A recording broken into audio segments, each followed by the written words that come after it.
Olá, boa tarde. Veja os destaques de hoje do portal da Assembleia. A agenda dos parlamentares para esta semana. O presidente da Alema, deputado Otelino Neto, participa de eventos em São Vicente Ferrer e Barreirinhas. Os desafios dos parlamentos estaduais foram discutidos no Fórum Maranhense de Estudos Legislativos. O procurador da Assembleia explica as mudanças eleitorais que estão sendo discutidas na Câmara dos Deputados. E a aventura de um vendedor do interior do Maranhão que decidiu conhecer todos os municípios do estado a bordo de um Fusquinha. É agora no portal da Assembleia.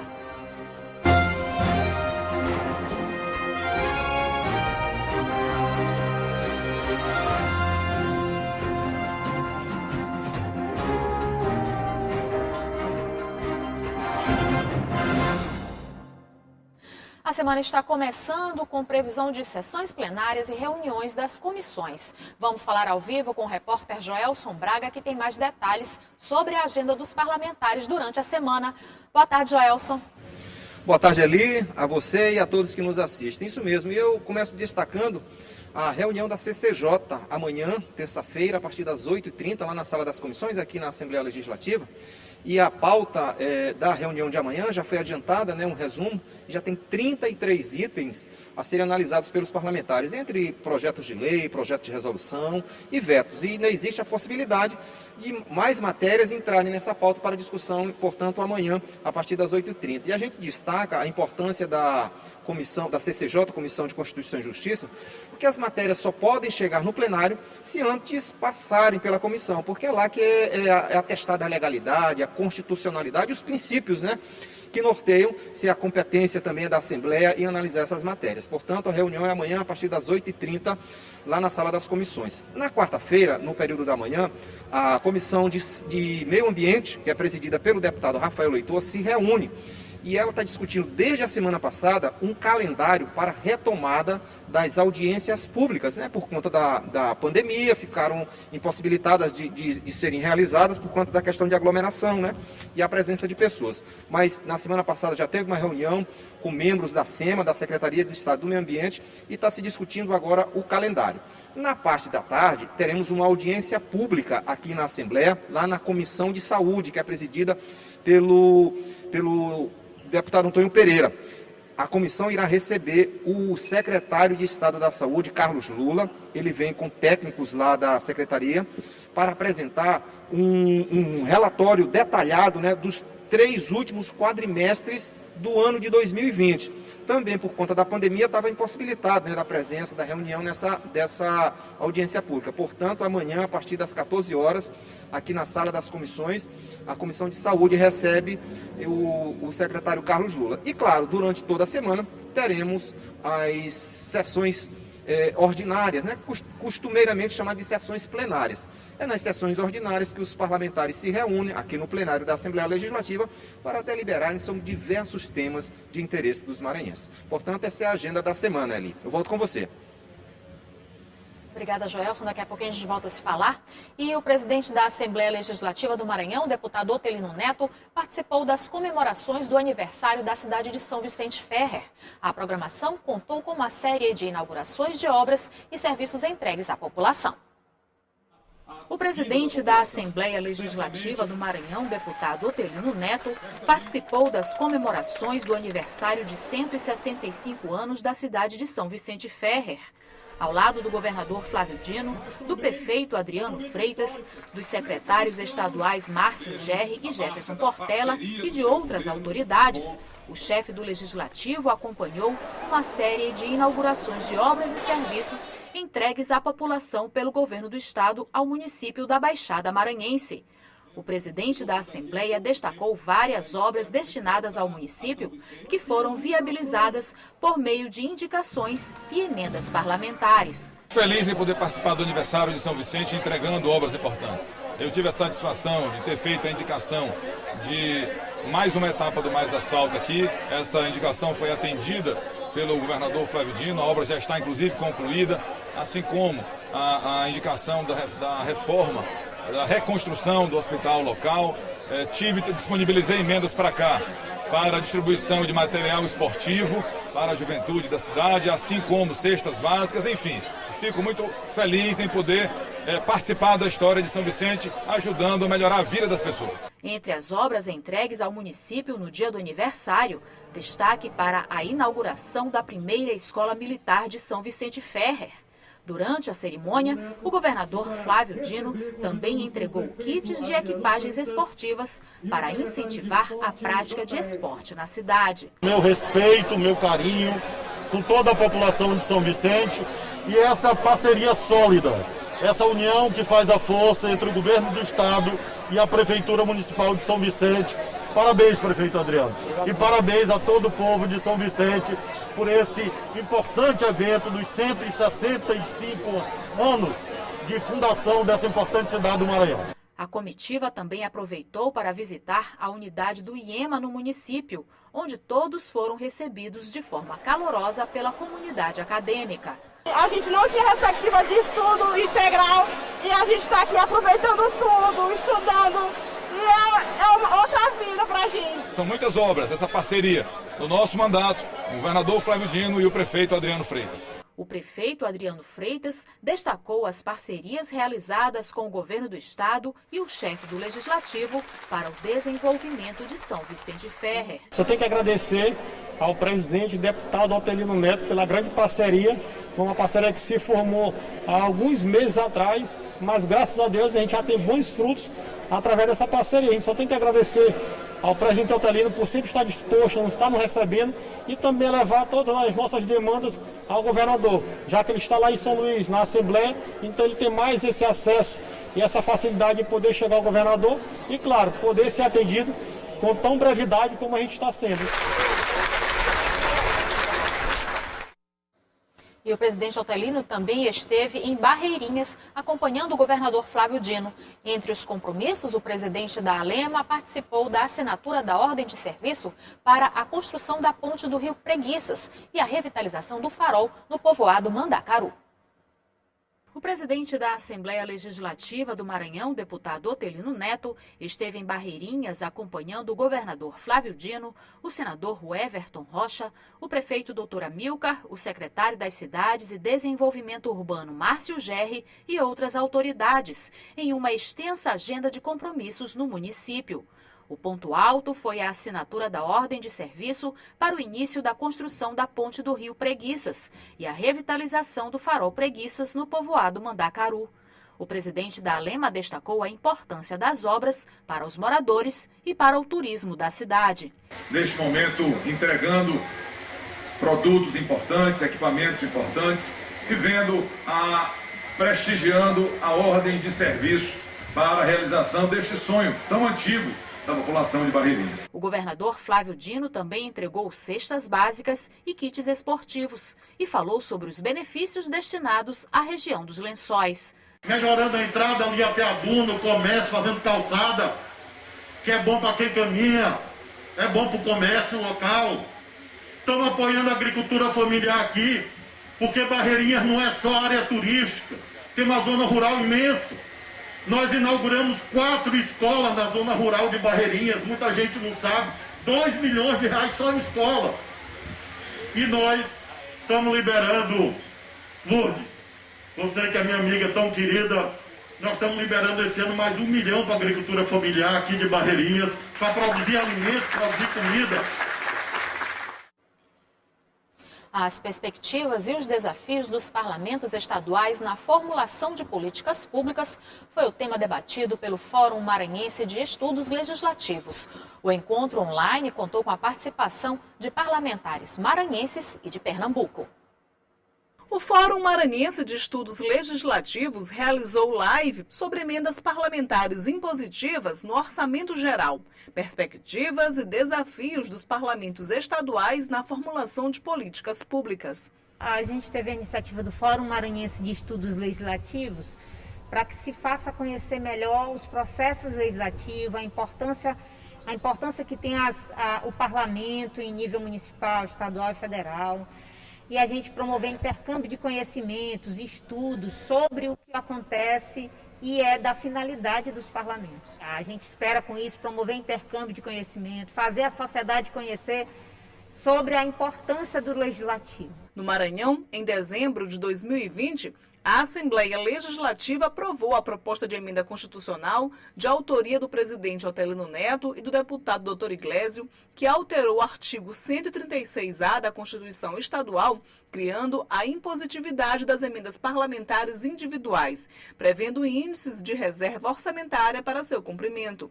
O deputado estadual Rafael Leitoa, atual líder do governo na Alema, participou do encontro virtual sobre o tema. Hoje, as emendas impositivas, ela é uma realidade sem volta, né? Digo que todas as casas legislativas, se não ainda têm, elas terão nos próximos anos.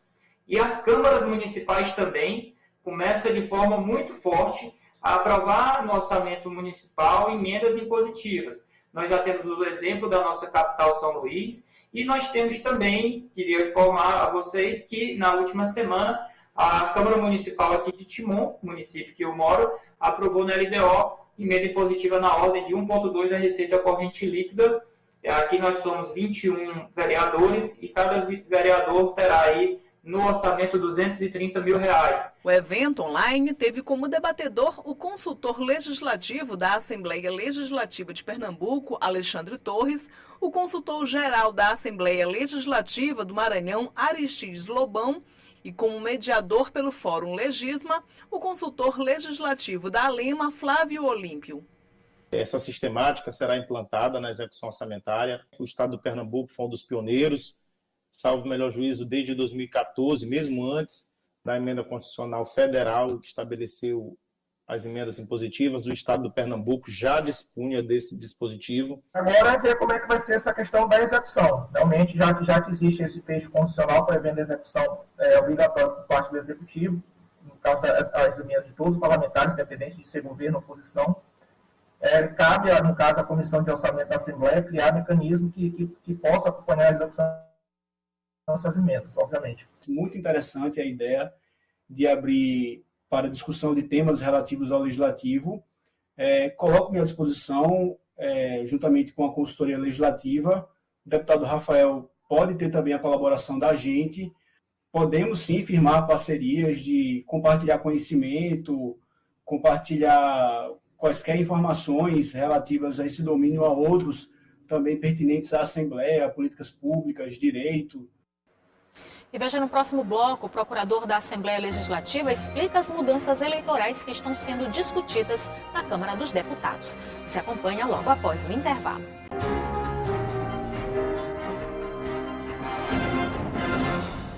A proposta de emenda constitucional que está sendo discutida na Câmara dos Deputados prevê uma série de alterações nas regras eleitorais vigentes no Brasil.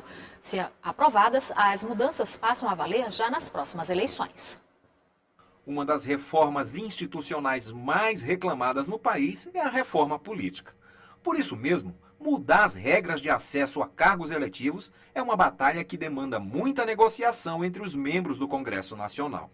Só para se ter uma ideia, a proposta de emenda constitucional, que acabou de ser votada na Câmara e seguiu para análise no Senado, é de 2011. A PEC 125 de 2011 tinha como objeto vedar a realização de eleições em data próxima a feriado nacional. Mas várias emendas à PEC foram aceitas, então foi criada uma comissão para conduzir a reforma. No último dia 17 de agosto, a Câmara aprovou a matéria que, pelo trâmite normal, para entrar em vigor, agora precisa ser aprovada pelo Senado. Mas lá pode sofrer alterações. Se isso ocorrer, a PEC poderá voltar para a Câmara e corre o risco de não ter tempo hábil para que as mudanças possam valer na eleição do ano que vem. Veja as principais mudanças aprovadas na Câmara. Atualmente, os partidos não podem fazer coligações e são eleitos os candidatos mais votados de cada partido conforme o coeficiente eleitoral. Como vai ficar?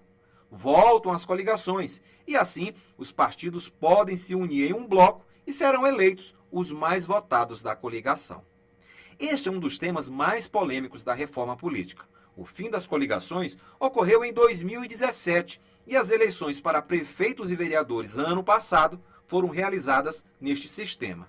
Agora a Câmara ressuscitou as coligações, mas há uma forte rejeição no Senado e já se especula que este é um dos pontos da PEC que não será aprovado. Outro ponto alterado na Câmara foi a participação popular.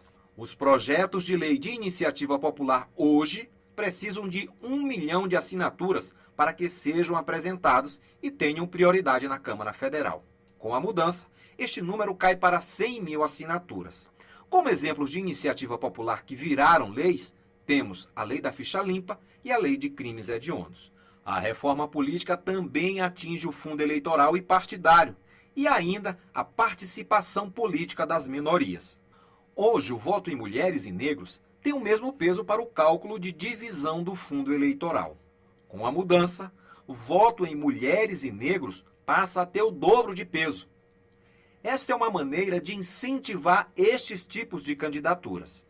Outra mudança que mexe com o fundo partidário e com a propaganda política é a da cláusula de barreira.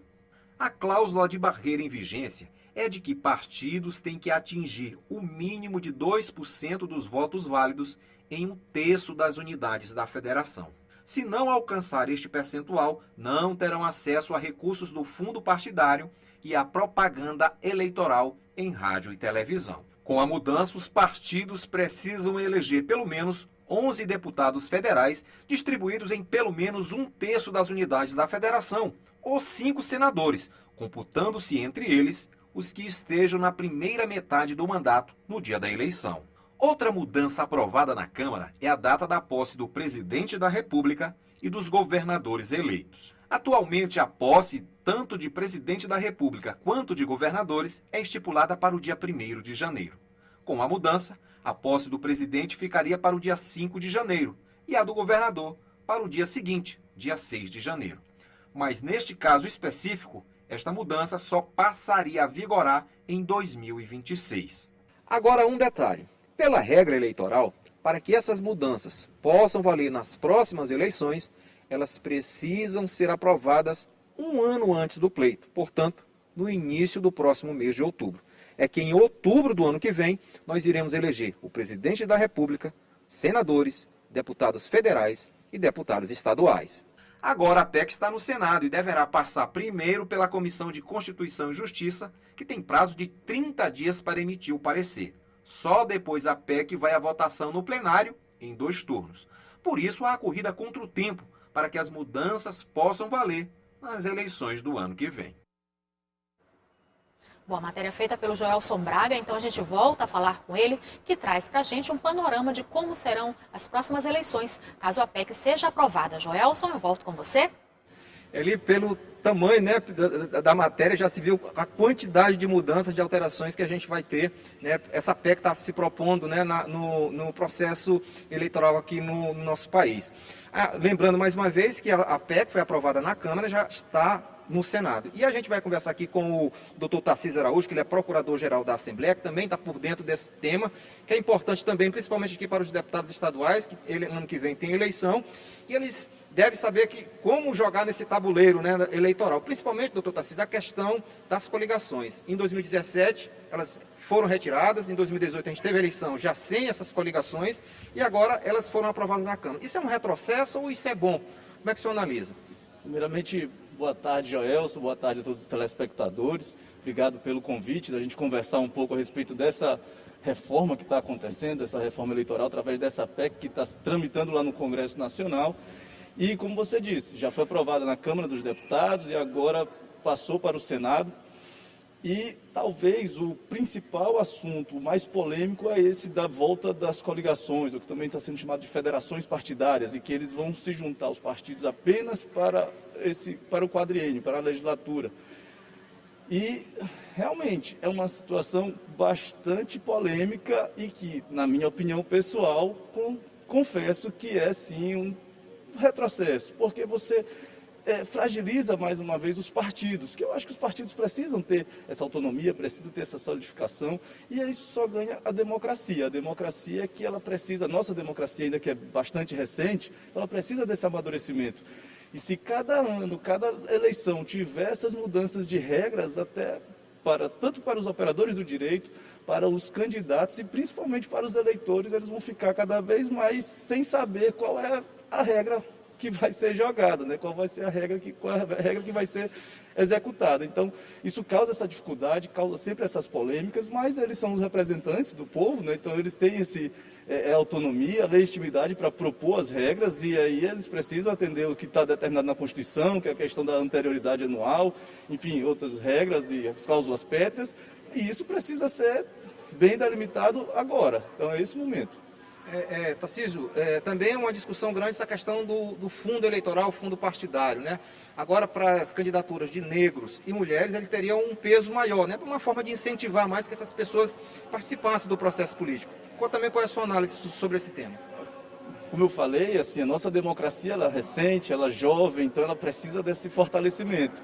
As minorias, elas precisam realmente ser privilegiadas, elas precisam desse afago, elas precisam dessa atenção, desse carinho, tantos negros, mulheres, enfim, todas as minorias, que são gays, LGBTs, LGBTQIA+, não é isso? Então todas elas precisam ser olhadas com bastante atenção para que elas possam ter a sua representatividade. Tanto é que o Distritão, ao meu ver, de forma acertada, não passou no Congresso.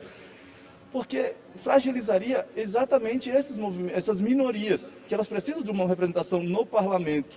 O parlamento ele precisa ser plural, então ele precisa de todas essas representações, ter essa representatividade. Então, uma das formas que se tem é através de conceder um peso maior para os negros, para as mulheres. É a forma como foi feita já há algum tempo a questão do fundo eleitoral para as mulheres e aí a obrigatoriedade da paridade de gêneros. Isso tudo são medidas que são muito bem vistas, para mim, na minha opinião, que precisam realmente desse amadurecimento. Inclusive, o TSE vem julgando agora recentemente várias questões sobre essa questão da colocação das mulheres e para que elas não sejam apenas como candidaturas laranjas. Eles precisam ser efetivas, essas mulheres precisam ter representatividade, precisam ser candidatas efetivamente, assim como os negros, assim como todas as minorias.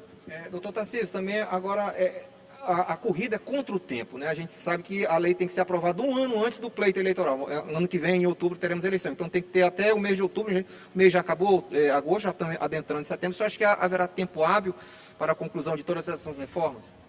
Assim, é uma questão meramente opinativa mesmo. A gente conhece bastante aqui a nossa casa parlamentar estadual, mas está tramitando lá no Congresso. E a gente percebe que é preciso que haja um consenso, é preciso que haja uma conversa entre os representantes. E para isso, nesse sentido, essa conversa, às vezes pode ser que não tenha tempo, porque se houver alguma mudança lá no Senado, vai ter que voltar para a Câmara e com isso vai levar mais tempo. O meu receio é de que essas reformas sejam aprovadas de forma assodada e que com isso cada representante ele apenas veja a sua própria realidade ao invés de olhar a realidade da coletividade, a realidade de todo o país, do processo eleitoral como um todo e realmente pensar no que é melhor. Quando ele pensa apenas na sua situação, no momento que ele está passando, como é que vai ser a situação de reeleição deles, isso pode provocar uma distorção no nosso processo eleitoral e com isso a gente, enfim, ter as distorções. Doutor Tarcísio, queria agradecer a sua participação aqui, o microfone aqui da TV Assembleia sempre aberto aqui para a Procuradoria-Geral da Casa. Eu que agradeço aí o convite, estou sempre à disposição, obrigado de coração, vamos continuar acompanhando com bastante atenção aí esses movimentos para que a gente possa trazer informações para os telespectadores. Obrigado. Tá aí, portanto, ali, a gente conversando aqui com o doutor Tarcísio Araújo, que é o procurador-geral aqui da Assembleia Legislativa, sobre essa situação da reforma política aqui no país. É um tema que a gente vem trabalhando já há bastante tempo, né, desde o início das discussões, mantendo o nosso telespectador informado sobre esse assunto. Volto com você. Obrigada, Joelson Braga. Você vai ver no próximo bloco a aventura de um maranhense que está conhecendo todos os 217 municípios do estado a bordo de um Fusquinha. Logo após o intervalo.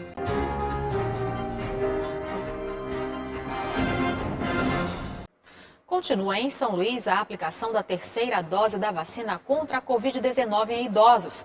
Hoje o reforço será para pessoas de 86 a 89 anos que já receberam a segunda dose há mais de 6 meses. A imunização acontece em todos os 9 pontos espalhados pela cidade com atendimento preferencial. E hoje à noite tem Esporte em Debate, destaque para o kitesurf, natação e o Campeonato Brasileiro. Gregório Dantas e Juraci Filho fazem o convite. Oi, Eli, tudo bem? Nós estamos passando aqui para fazer aquele convite. Hoje tem Esporte em Debate, às 8 da noite, na tela da TV Assembleia.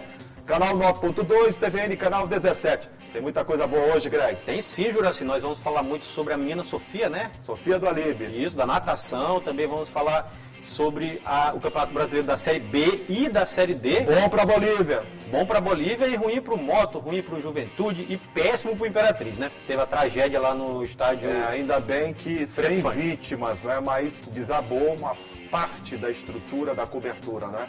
Vamos falar sobre isso e muito mais. Isso. Esporte em Debate hoje, Eli, para você e todo mundo, 8 da noite, aqui na TV Assembleia, canal 9.2, TVN, canal 17. Tchau.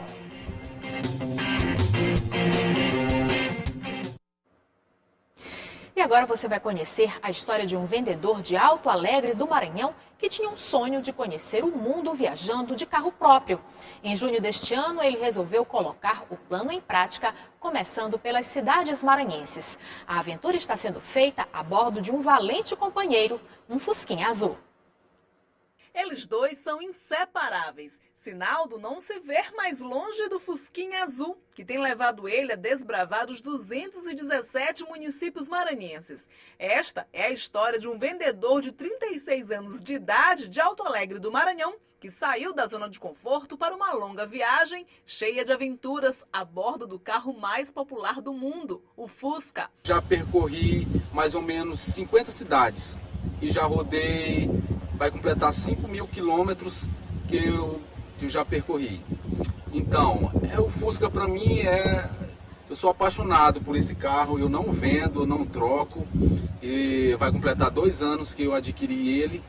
E para mim hoje é uma realização de um sonho, eu me sinto realizado, a cada dia é uma nova aventura. O sonho de Sinaldo era comprar um veículo motorhome, desses que mais parecem uma casa, e viajar pelo mundo para então dar início ao roteiro de viagens. Mas as perdas provocadas pela pandemia da Covid-19 fizeram ele repensar. Decidiu então colocar logo a ideia em prática no Fusquinha mesmo. Resolvi pegar meu Fusquinha, fazer algumas adaptações nele, comprei fogão de camp, comprei mesa, comprei barraca, eu tenho tudo que eu preciso para sobreviver e sair por aí viajando.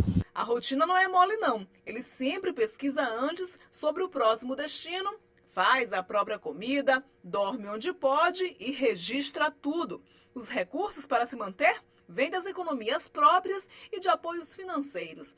A primeira viagem desse roteiro inusitado foi em junho. De lá para cá, já são mais de 50 cidades maranhenses visitadas. E ele garante, quer rodar o Brasil todo e até, quem sabe, dar uma volta no mundo com um Fusca azul. Logo após eu percorrer todas as cidades do estado do Maranhão, eu vou rodar todos os estados do Brasil no Fusquinha. E quando eu terminar essa jornada, eu quero construir meu motorhome e sair para os países. Eu quero primeiro visitar a América do Sul, o que eu pretendo ir até o Canadá, no Alasca, e logo após, quem sabe, dar uma volta no mundo viajando.